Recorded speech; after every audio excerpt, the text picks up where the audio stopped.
A very common issue that people are faced with is trying to keep the dog out of certain areas in the house.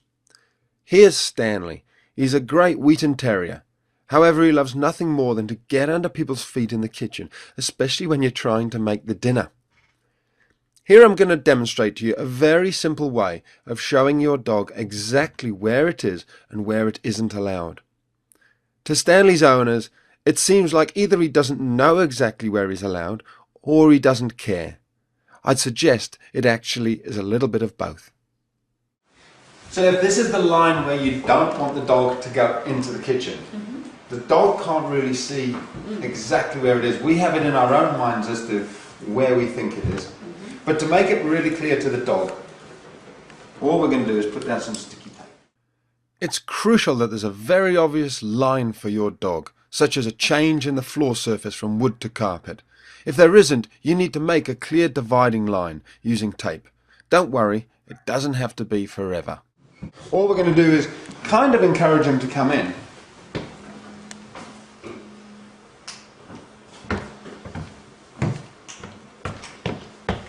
You already know there's something up. There's a line there. So look at that. We haven't even trained him. That line has just gone down. He knows. Good boy, Stan. Outside, out the kitchen. Good boy. Good boy. Here I'm demonstrating how clear the message is to Stanley. I'm dropping some food on the floor and he still doesn't come in. So we haven't really, I mean, you've been training him a little bit to keep him out of the kitchen, but you can see the power of that white line. He almost has instantaneously realised that is the line. It's now very clear. I don't know how you'll feel. Out the kitchen, out the kitchen. Good boy, good boy. Okay, so out of the kitchen when he backs off, praise him. When he's out the kitchen, we praise him. Now what we don't want to do is get him to think that every time he comes in here, if we chase him out, he gets a treat. We want him off the line. So we're actually going to say, out the kitchen, good boy. We don't want him in the kitchen at all. And he's not allowed to touch that line with his foot. Because what dogs love to do is just edge further and further and further into the kitchen. That has said to him, you don't even stand on the line. Okay. And he's saying, look, oh. And you can see you can use any sort of energy to drive him out. Even just stamping your feet a little bit, moving towards him. Maybe, shh, out the kitchen, out the kitchen. Are you making sure you don't look at him, or are you looking I'm not looking at him now to invite him in. Right. If you look at him, you invite him. So I'm deliberately ignoring him. And you can see he's good. Now, when he's being like that, that's a very good boy.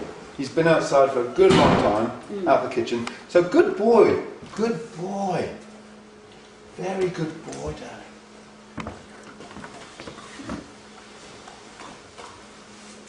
Further. Using this calm, consistent method, it'll take only a little time before your dog, like Stanley, will get the message and understand which side of the line that he's allowed on. As with any training, it'll have maximum effect only if your dog listens to you because you're the pack leader and you've already implemented the 5 golden rules that are shown in the first section of the members site. If you aren't a member yet, then hopefully this will give you a clearer idea of how to communicate to your dog and how willing they are to listen to you when they respect all your decisions.